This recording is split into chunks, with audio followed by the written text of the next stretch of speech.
aujourd'hui, on a besoin du Saint-Esprit. On a besoin de la présence de Dieu, mais pas physiquement ou pas charnellement comme le Dieu était venu. Pardon, il est la parole et la parole se fait chair. Alléluia, pour venir parmi nous. Maintenant, il n'est plus là. Maintenant, qui est-ce qui va être avec nous? C'est ça. Quand il partait, il a dit, je vais au Père, je m'assois à la droite de mon Père, je vous envoie l'Esprit de mon Père, le Saint-Esprit, pour être votre compagnon, pour être votre guide. Alléluia. Votre envoyé spécial. Amen. Amen. Donc, on a vraiment besoin, parce qu'à un moment donné, on avait perdu contact avec notre Dieu, qui auparavant nous a créés, et nous a environné son amour, tout ça, sa grandeur, tout ça. Et à un moment, on a perdu le contact parce qu'on l'a attristé. Alléluia. Et qu'est-ce qui se passe? Comme il est le Saint-Esprit, il est Dieu, il est Esprit, donc il va s'éloigner. Amen. Mais il ne s'est pas éloigné définitivement, il a toujours été là. Mais c'est nous, on ne le connaissait pas. C'est nous, on ne le voyait pas. C'est nous, on ne savait pas réellement qu'il était là. Et on cherche partout, par tous les moyens, en allant chez des féticheurs, en allant chez des marabouts, en allant chez partout faire des sacrifices qu'on ne devrait plus faire. Et donc, il a fallu que Christ arrive et qu'il vienne nous dire ce qu'il était. Amen. Qui il était exactement. Donc voilà, on avait perdu contact, maintenant on l'a retrouvé. Gloire à Dieu. Amen. Maintenant, on va voir, en concluant, qu'est-ce que la conclusion nous dit. Bien aimé, dans cet enseignement que nous avons vu, depuis de la chute d'Adam à la Pentecôte, à l'arrivée du Saint-Esprit, le Saint-Esprit n'était pas encore accessible. Alléluia. Jusqu'à ce qu'on ait la Pentecôte. Le Saint-Esprit n'était pas encore accessible. Il était là, mais il n'était pas accessible. Alléluia. Il était quelqu'un de voilé. Gloire à Dieu. Parce que dans sa parole, Dieu aussi dit qu'il donne la sagesse à qui il veut. Gloire à Dieu. Il se révèle aussi à qui il veut. Amen. Bien, donc il était là. Pendant ce temps, nous devons savoir que chaque fois que Dieu désirait communiquer avec quelqu'un, il plaçait son esprit sur cette personne. Amen. Dieu ne communiquait pas comme ça n'importe comment. Mais quand il voulait communiquer, il fallait qu'il place son esprit sur la personne pour que la personne parle à son peuple. Amen. Cependant, après la Pentecôte, frère, donc avant, Dieu, il parlait, il se posait sur nous, il choisissait quelqu'un comme ça, il dit parle à mon peuple. Et la personne parle, et après on s'étonne que la personne connaît toutes ces choses-là. Alléluia. Mais ces choses étaient déjà connues. Gloire à Dieu. C'est qu'on était dans l'ignorance, c'est tout. Il dit mon peuple périt par manque de connaissance. À Agé, quand on voit tout ça, on voit toutes ces choses-là, on lit. Donc, pendant ce temps, Dieu va regarder. Il va regarder l'homme. Et c'est là qu'on voit que ces hommes qu'il a conduits, qu'il a guidés depuis le jardin d'Éden, ont perdu le contact avec Christ. Et qu'est-ce qui va se faire avec Dieu? Et qu'est-ce qui va se passer? Il va encore, en pleurant, en cherchant la femme du Seigneur, le Seigneur va renouer avec lui, avec l'homme. Cependant, après la Pentecôte, quand nous lisons dans Actes des Apôtres, et grâce aux œuvres de Jésus-Christ, cette dynamique a radicalement changé. Cette manière a radicalement changé. Ça veut dire qu'on ne va plus pour faire des sacrifices pour recevoir Dieu, ou pour voir Dieu, ou pour avoir la parole de Dieu en nous, ou que Dieu nous parle. Non, ça a changé totalement. Parce qu'il y a quelqu'un qui est arrivé. Gloire à Dieu. Alléluia. Viens ma fille. Lève-toi.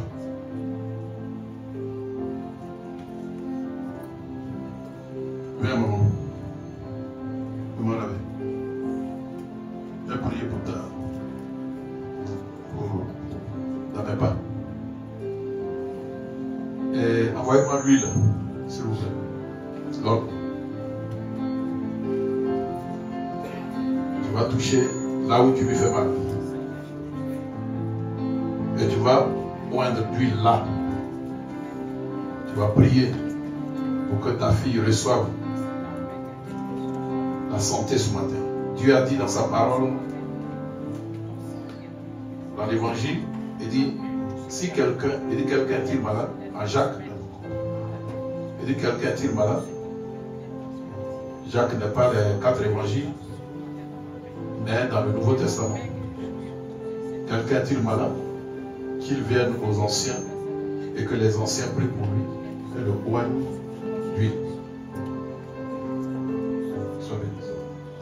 Alléluia. Seigneur, je bénis cette huile pour prier pour ta fille. Seigneur, nous savons qu'il y a des attaques énormes. Mais lorsqu'il y a des attaques, c'est pour nous fortifier.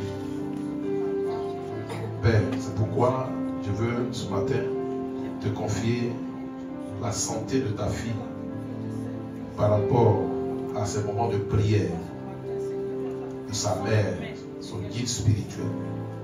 Père, merci l'Éternel.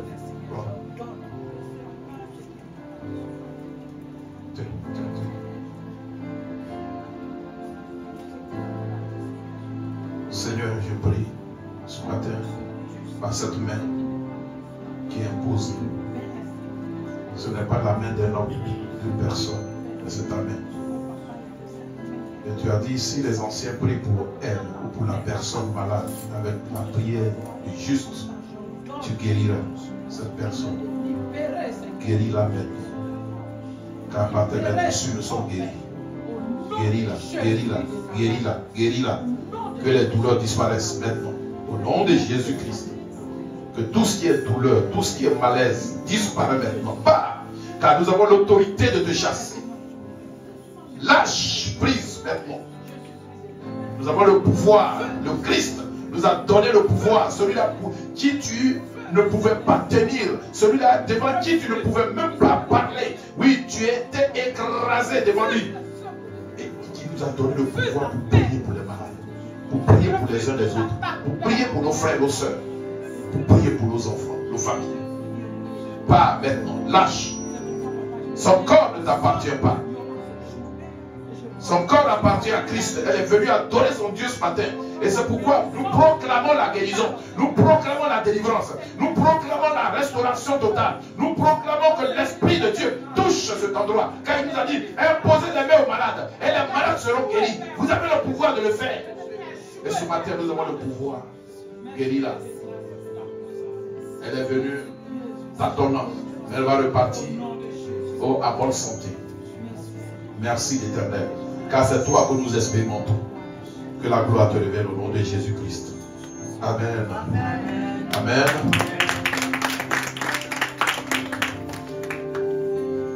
Gloire à Dieu. Qui croit recevoir sa guérison ce matin aussi? Soyons bénis.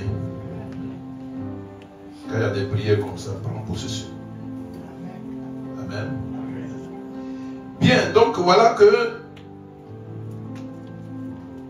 on dit cependant, après la Pentecôte, quand nous lisons dans Actes des Apôtres, à partir de Acte 1, Acte 2, tout ça, on va dire que Dieu va commencer à remplacer ce système-là où on ne pouvait pas avoir l'esprit facilement. Amen. Maintenant, Christ va venir, il va être le canal. Le canal. C'est-à-dire que Christ va maintenant venir être le processus même de la relance du mouvement du Saint-Esprit. Alléluia. Donc le Saint-Esprit va commencer maintenant à revenir. Donc Christ vient et il se dit que on n'a plus besoin de faire des sacrifices. Il est maintenant le sacrifice, le seul par qui on peut communiquer avec notre Dieu. Alléluia. Et à sa mort, vous avez vu que le voile s'est déchiré. Parce que on avait ce voile qui s'est déchiré, c'est de nous permettre maintenant de se connecter, reconnecter encore avec notre Dieu. Alléluia. Donc il nous a approchés à Dieu pour que nous soyons un désormais. Alléluia. Donc voilà. Et grâce aux œuvres de Jésus-Christ, cette dynamique a radicalement changé. Depuis ce jour, l'Esprit Saint est redevenu disponible Vous comprenez? Depuis ce jour, l'Esprit Saint est devenu disponible. Comme un don. Voilà. Comme un don. Ça veut dire qu'il a envoyé, il a donné quelque chose à chacun de nous. Gloire à Dieu. À chacun de nous, mais pas à n'importe qui, frère. À chacun de nous, ceux qui l'ont accepté, ceux qui l'ont connu, ceux qui l'ont reçu. Alléluia.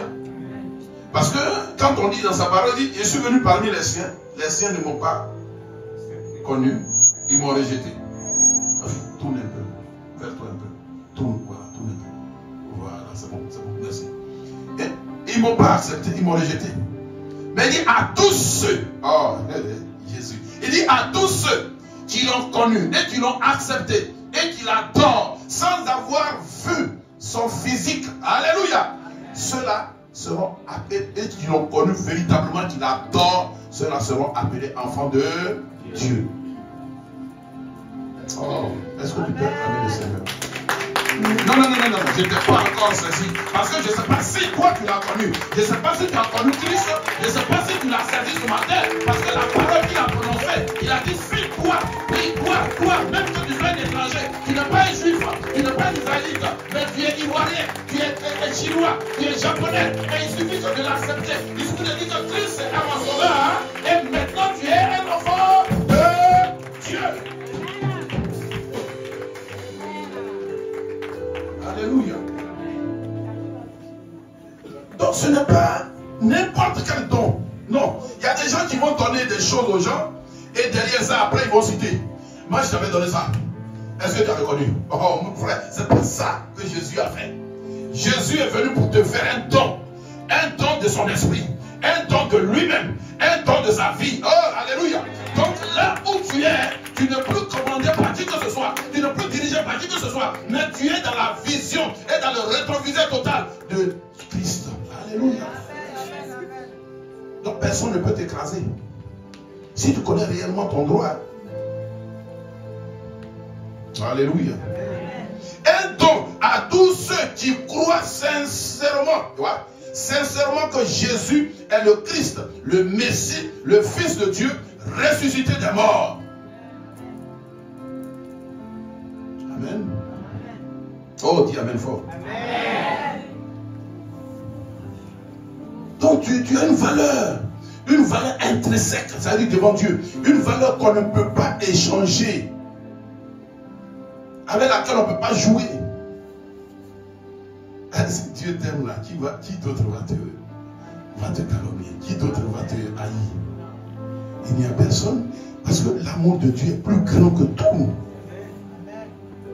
Ce que